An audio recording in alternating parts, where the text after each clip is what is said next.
পণ্ডিতকে নিয়ে সত্যিই কি সমস্যা? জবাব দিতে গিয়ে বিতর্ক এড়িয়েও বিতর্ক উস্কে দিলেন আন্দ্রে রাসেল।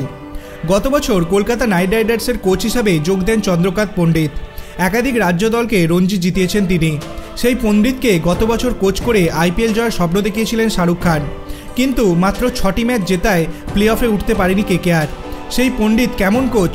প্রশ্নের উত্তরে ইঙ্গিতপূর্ণ মন্তব্য করলেন আন্দ্রে রাসেল। বুধবারই কেকেআরের প্রাক্তন ক্রিকেটার ডেভিড উইজি সমালোচনা করেছিলেন পণ্ডিতের। বৃহস্পতিবার সাংবাদিক বৈঠকে রাসেলও মোটেই দরাজ সার্টিফিকেট দিলেন না কোচকে, বরং তার কথাতে রয়েছে মানিয়ে নেওয়ার ইঙ্গিত। পণ্ডিতের একটু সমালোচনা না করেও রাসেল বৃহস্পতিবার বললেন, দলে এটাও দ্বিতীয় বছর, উনি স্বাধীনভাবে খেলতে দেন আমাদের, সকলের সঙ্গে ভালো সম্পর্ক। তবে আমরা পেশাদার ক্রিকেটার, বিভিন্ন দেশে টি-20 লিগ খেলি, কোচ যেভাবে বলেন সেভাবে খেলাটাই আমাদের কাজ। রাসেলের কথায় পণ্ডিতকে নিয়ে তেমন কোনো বাড়তি উচ্ছ্বাস ছিল না। তিনি কোচকে এক বাক্যে সেরাও বলেননি, বরং বুঝিয়ে দিলেন যে তিনি পেশাদার ক্রিকেটার, তাই সকলের সঙ্গে মানিয়ে নিয়ে খেলতে পারেন তিনি। রাজ্য সংস্থায় কোচ পণ্ডিতকে সকলেই সম্মান করেন, আবার ভয়ও পান, কারণ পণ্ডিত কঠোর বিধিনিষেধের মধ্যে রাখেন ক্রিকেটারদের। তার কথার অন্যতা হলে শাস্তিও পেতে হয় ক্রিকেটারদের। পণ্ডিতকে কোচ করার সময় অনেকের মনেই সংশয় ছিল এমন কঠোর মানসিকতার জন্য আন্তর্জাতিক ক্রিকেটাররা আদেও কতটা মেনে নেবেন। সেই সংশয় যে অমূলক নয় তা বুঝিয়ে দিয়েছেন নামিবিয়ার অলরাউন্ডার উইজি।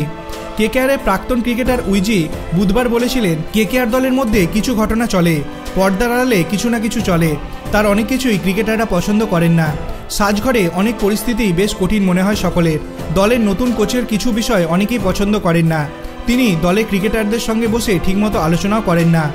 নামিবিয়ার অলরাউন্ডার আরও বলেছেন, বেশ কিছু পরিবর্তন ছেলেদের হতাশ করে তুলেছিল। কোচ অনেক কিছু পরিবর্তন করলেও সাফল্য দিতে পারেননি। বিশেষ করে বিদেশি ক্রিকেটারদের সঙ্গে ভালো করে কথাও বলেন না কেকেআরের নতুন কোচ। তিনি আরও বলেছেন, ভারতে সকলে তাকে কঠিন মানসিকতার কোচ হিসাবে চেনে, শৃঙ্খলার সঙ্গে কোনো রকম সমঝোতা করতে রাজি হন না। কেউ এসে বলবেন কি পড়তে হবে, কি করা যাবে, কি করা যাবে না, এসব ছেলেরা অনেকেই পছন্দ করেন না। বিশেষ করে যারা বিদেশে এবং দেশের হয়ে অনেক দিন ধরে খেলছে। নানা রকম সমস্যা রয়েছে। আমি মাথা ঠান্ডা রাখার চেষ্টা করতাম, তবে দলে আমার থেকে অনেক বেশি জেদি কিছু ক্রিকেটার ছিল। আপনার কি মনে হয়, সত্যিই কি চন্দ্রকান্ত পণ্ডিত কেকেআরকে ভালো জায়গায় নিয়ে যেতে পারবেন না? আপনার অভিমত আপনি কমেন্ট সেকশনে জানাতে পারেন। ভিডিওটি ভালো লাগলে লাইক করবেন, চ্যানেলটিকে সাবস্ক্রাইব করতে ভুলবেন না। ধন্যবাদ।